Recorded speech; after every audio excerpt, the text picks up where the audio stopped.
Hello నిమిషేశ్వరం. Vemuri Kaveri bus ప్రమాదానికి గురైంది. ఆ ప్రమాదంలో 20 మందికి పైగా మరణించారు. మరి కొంతమంది ఆసుపత్రిలో చికిత్స పొందుతున్నారు. మరి ఈ ప్రమాదం గతంలో ఇలాంటివి జరగలేదా, ఇప్పుడే జరిగిందంటే గతంలో కూడా జరిగాయి. మరి ఎందుకు మన ప్రభుత్వాలు నిర్లక్ష్యం వహిస్తూ ఉన్నాయి? సాధారణంగా పశ్చిమ దేశాలని లేదంటే డెవలప్డ్ కంట్రీస్ని ఉదాహరణగా తీసుకుంటే ప్రతి అంశంలో కూడా సంఘటన జరిగిన తర్వాత చర్యలు తీసుకోవటం కాదు, గతంలో జరిగినటువంటి సంఘటనల్ని బేరీజు వేసుకొని దాని మీద శాశ్వత పరిష్కారం చూపాలి కేంద్ర ప్రభుత్వాలు, ప్రత్యేకించి భారత ప్రభుత్వం. ఎందుకనంటే స్లీపర్ బస్సులని చైనా బ్యాన్ చేసింది. చైనా టెక్నాలజీ పరంగా ముందుంటుంది మనకన్నా. అలాంటి చైనా దేశం స్లీపర్ బస్సులని బ్యాన్ చేసింది 2012లో. రిజిస్ట్రేషన్లు కంప్లీట్గా ఆపేసింది. దానికి కారణం ఏంటంటే 2009 వరకు 13 బస్సులు దగ్ధమయ్యాయి ఆ దేశంలో. 252 మంది చనిపోయారు, సజీవ దహనం అయ్యారు. అందుకే 2012లో శాశ్వతంగా రిజిస్ట్రేషన్ని ఆపేసింది ఆ దేశం. మరి ఇప్పుడు భారతదేశంలో గత 10 ఏళ్ల నుంచి మనం చూసుకుంటే బాగా గుర్తున్నటువంటి సంఘటన మనకు హైదరాబాద్ సమీపంలో అప్పట్లో దివాకర్ ట్రావెల్స్, దాంట్లో 40 మంది సజీవ దహనం అయ్యారు సుమారుగా. ఆ తర్వాత అనేక ప్రమాదాలు జరిగినాయి. ఇప్పుడు తాజాగా మళ్ళా హైదరాబాద్ నుంచి బెంగళూరు వెళ్తున్నటువంటి వేమూరి కావేరి బస్ కర్నూలు దగ్గర ఒక 2 వీలర్ యాక్సిడెంట్ అయ్యింది. 2 వీలర్ని గుద్దింది. దాంతో ఆ పెట్రోల్ డీజిల్ ఉండేటువంటి డీజిల్ ట్యాంక్ దగ్గర 2 వీలర్ గుద్దుకుంది, ఢీ కొట్టింది. దాంతో ఒక్కసారిగా ఫైర్ అయ్యింది, పెద్ద బాంబు పేలినట్టు పేలిందని చెప్పి అక్కడ ఉన్నటువంటి ప్రత్యక్ష సాక్షులు చెప్తున్నటువంటి మాట. కొన్ని నిమిషాల వ్యవధిలోనే ఈ సజీవ దహనం అయిపోయారు. 20 మంది సజీవ దహనం అయిపోయారు. 19 మంది సుమారుగా చికిత్స పొందుతున్నారు. మొత్తం ఈ బస్సు కెపాసిటీ 40 మంది. సాధారణంగా మల్టీ యాక్సిల్ బస్సుల్లో 36 నుంచి 40 వరకు కెపాసిటీ ఉంటుంది. మిగతా బస్సుల్లో 30 నుంచి 36 కెపాసిటీ ఉంటుంది. అయితే ఇక్కడ డిజైన్ లోపము, అలాగే డ్రైవింగ్ లోపము, వీటితో పాటు రోడ్ల నిర్వహణ లోపము, ఇవన్నీ ఉన్నాయి. మరి లోపం ఏంటి అనేది గతంలో కూడా అనేక బస్సులు ఫైర్ అయినప్పుడు అనేక సార్లు ఆర్టీఏ అధికారులు నివేదికలు ఇచ్చారు. ప్రభుత్వాలు కూడా నివేదికలు కోరాయి. ఒకనొక సమయంలో అసెంబ్లీలో, ఉమ్మడి ఆంధ్రప్రదేశ్ ఉన్నప్పుడు అసెంబ్లీలో పెద్ద ఎత్తున దీని మీద చర్చ జరిగింది. నాకు బాగా గుర్తు, అసెంబ్లీలో ఉన్నాను. అప్పుడు దివాకర్ ట్రావెల్స్ బస్సు దగ్ధమైంది. కారణం ఏంటంటే అప్పట్లో డివైడర్ దగ్గర ఈ ఆయిల్ ట్యాంక్ గుద్దుకోవడంతో ఒకసారిగా అది లీక్ అయిపోయి బర్న్ అయిపోయింది. 40 మంది చనిపోయారు. కారణం ఏంటంటే ప్రధానంగా ఈ బస్సులు, స్లీపర్ బస్సులన్నీ కూడా లాంగ్ డిస్టెన్స్ వెళ్తూ ఉంటాయి. కనీసం 800 నుంచి 1000 కిలోమీటర్ల దూరం వెళ్తూ ఉంటాయి ఇవి. ఈ బస్సులకి డ్రైవర్లు కూడా తర్ఫీదు ఉన్నటువంటి డ్రైవర్లు ఉండాలి, ప్రత్యేకమైనటువంటి ట్రైనింగ్ అయినటువంటి డ్రైవర్లు ఉండాలి. కానీ ఇవన్నీ కూడా ఆల్మోస్ట్ ఎక్కువగా ట్రావెల్స్ అన్నీ కూడా ప్రైవేటు యాజమాన్యుల నిర్వహణలో ఉంటాయి. వాళ్ళు ఒకే డ్రైవర్ తోటి 1000 కిలోమీటర్లు తీసుకెళ్లేలాగా చేస్తూ ఉంటారు. సింగిల్ డ్రైవర్ తోటి బస్సులు నడిపేటువంటి యజమానులు ఉన్నారు. వీళ్ళనంత తక్కువ ఖర్చుతోటి ఎక్కువ లాభాలు పొందాలని చెప్పి ప్రైవేటు వాళ్ళ యొక్క టార్గెట్ ఉంటుంది. అదే ఆర్టీసీకి అయితే కనుక అట్లీస్ట్ 2 డ్రైవర్లు ఉంటారు, మెయింటెనెన్స్ ఉంటుంది, రెగ్యులర్ మెయింటెనెన్స్, దానికి సంబంధించిన జాగ్రత్తలు తీసుకుంటారు. కానీ ప్రైవేటు యాజమాన్యాలు వచ్చేటప్పటికి వాళ్ళు భద్రతా ప్రమాణాలను పాటించట్లేదు. దాంతో ప్రమాదాలు జరుగుతున్నాయి అనేది. కాకపోతే ఇక్కడ ఇప్పుడు ఈ వేమూరి కావేరి బస్కి ఫిట్నెస్ సర్టిఫికేట్స్ ఉన్నాయి, ఇన్సూరెన్స్ ఉన్నాయి, అన్ని రకాల అనుమతులు ఉన్నాయి అఫీషియల్గా. కానీ లోపం ఎక్కడొచ్చింది అని అంటే ఒక 2 వీలర్ని తప్పించిపోయి ఈ ప్రమాదం జరిగింది.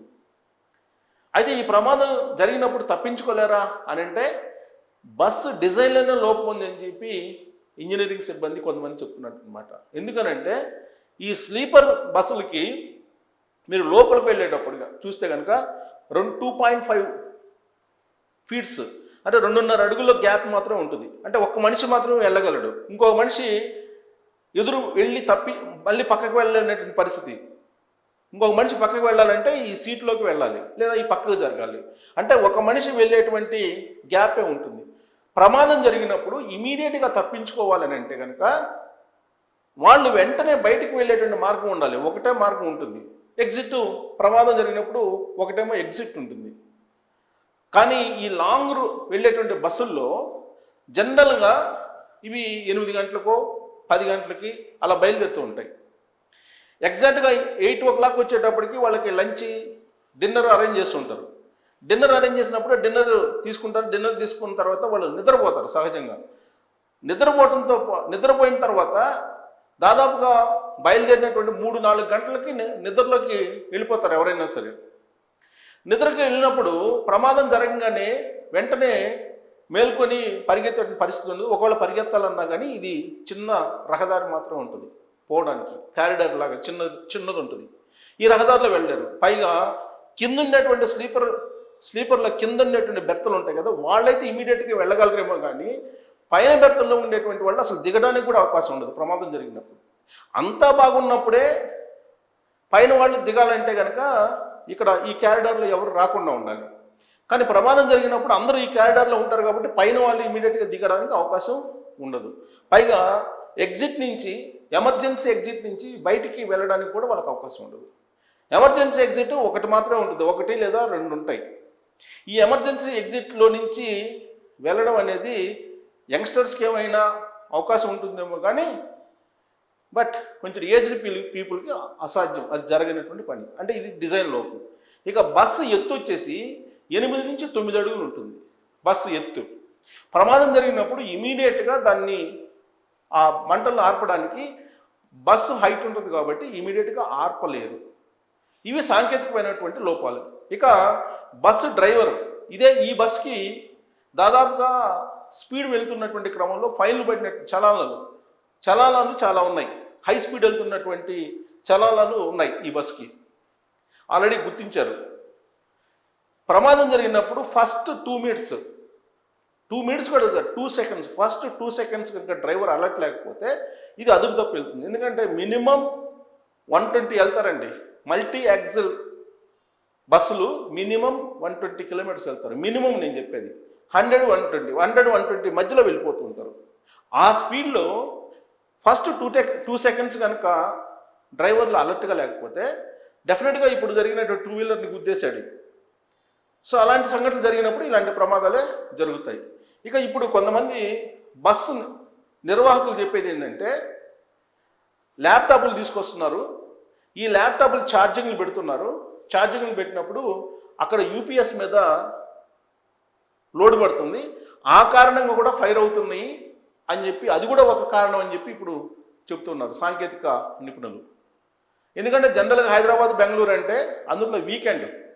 హైదరాబాద్ బెంగళూరు అంటే ఎక్కువగా ఐటీ నిపుణులు, సాఫ్ట్వేర్ కంపెనీలో పనిచేసేటువంటి వాళ్ళు హైదరాబాద్ నుంచి బెంగళూరు, బెంగళూరు నుంచి హైదరాబాద్కి తరచూ ట్రావెల్ చేస్తూ ఉంటారు. ఈ మధ్యకాలంలో మీరు అబ్జర్వ్ చేస్తే ఏ బస్సులో మీకు టికెట్స్ దొరకట్లా. అంటే జర్నీ పెద్ద సంఖ్యలో చేస్తున్నారు, పెద్ద సంఖ్యలో జర్నీ చేసేటువంటి వాళ్ళు ఉన్నారు. పైగా స్లీపర్ అనేటప్పటికీ వెసులుబాటు ఉంటుంది అనేటువంటి ఉద్దేశంతో వాళ్ళు బుక్ చేసుకుంటూ ఉంటారు. ఇప్పుడు వాళ్ళు సాఫ్ట్వేర్ కాబట్టి వాళ్ళు ల్యాప్టాప్ తీసుకొని వర్క్ చేసే వాళ్ళు ఉంటారు, అలాగే విదేశాలకి వర్క్ చేసేటువంటి వాళ్ళు ఉన్నారు నైట్ టైము. సో వాళ్ళు చెప్పేది ఏంటంటే కొంతమంది బస్సు నిర్వాహకులు ఈ ల్యాప్టాప్లకి ఛార్జింగ్ పెట్టుకున్నందువల్ల ఎక్కువ లోడు యూపీఎస్ మీద పడుతుంది, దాంతో కూడా ఫైర్ అయ్యేటువంటి అవకాశం ఉందని చెప్పి ఇంకొక కాల్ కూడా చెప్తున్నారు. వీటన్నిటికంటే కూడా బస్సు ప్రమాదం జరిగినప్పుడు మల్టీ యాక్సిల్లో ఏసీ బస్సు కాబట్టి వెంటనే తప్పించుకునే దానికి అవకాశం లేకపోగా వెంటనే ఎందుకు ఇంత బర్న్ అవుతుందని అంటే ప్రతి ఒక్కరికి ఒక రగ్గు ఉంటుంది, ఆ రగ్గులు ఇమీడియట్గా ఫైర్ అవుతాయి. సో క్లాత్లు మొత్తం రగ్గులు అనేకం ఉంటాయి అక్కడ. పైగా దానికి తగ్గట్టు చాలా చాలా బ్యాగ్స్ ఉంటాయి, ఇవన్నీ ఉంటాయి. కింద వైపు కరెక్ట్గా మీకు ఆయిల్ ట్యాంకర్ పక్కనే మీకు లగేజ్ వేసుకునేటువంటి క్యాబిన్ ఉంటుంది. ఆ క్యాబిన్లో మొత్తం బ్యాగులు ఉంటాయి, ఇవన్నీ ఉంటాయి. సో కాబట్టి ఒక్కసారి ఫైర్ జరిగితే, యాక్సిడెంట్ జరిగితే, ఫైర్ వస్తే ఇమీడియట్గా బ్లాస్ట్ కావడానికి కారణాలు ఇవన్నీ. సో అందుకే అసలు ఈ బస్సుల డిజైనే తప్పు, సాంకేతికంగా ఇవి వర్కౌట్ కాదని పశ్చిమ దేశాల్లో, అంటే అభివృద్ధి చెందిన దేశాలు అవన్నీ కూడా వెస్ట్రన్ కంట్రీస్, చైనా లాంటి దేశమే బ్యాన్ చేసింది. మరి మన వాళ్ళు ఎందుకు బ్యాన్ చేయలేరు? బ్యాన్ చేయాలి కదా, ఎందుకు బ్యాన్ చేయట్లేదు? లేదు, సాంకేతికంగా మొత్తం రక్షణ ఉండేలాగా వాటి డిజైన్ అన్నా మార్చాలి. డిజైన్ మార్చాలని చెప్పి పశ్చిమ దేశాలు చెప్తుంటే, అడ్వాన్స్డ్ కంట్రీస్ చెప్తుంటే, చైనా లాంటి దేశాలు చెప్తుంటే, మన దేశంలో విదేశీ కంపెనీలని సాంకేతికపరమైన లోపాలు ఉన్న బస్సుల్ని అనుమతిస్తూ రిజిస్ట్రేషన్ చేస్తున్నారు. మరి చైనా 2012లో రిజిస్ట్రేషన్లు ఆపేసింది అని అంటే మరి అలర్ట్ అయింది కదా ఆ దేశం. మరి మన దేశం అలర్ట్ కావాల్సిన అవసరం ఉందా లేదా, ఇలాంటి ప్రమాదాలు జరగకుండా ఉండాలంటే అనే దాని మీద మీరు కామెంట్ చేయొచ్చు. Thank you.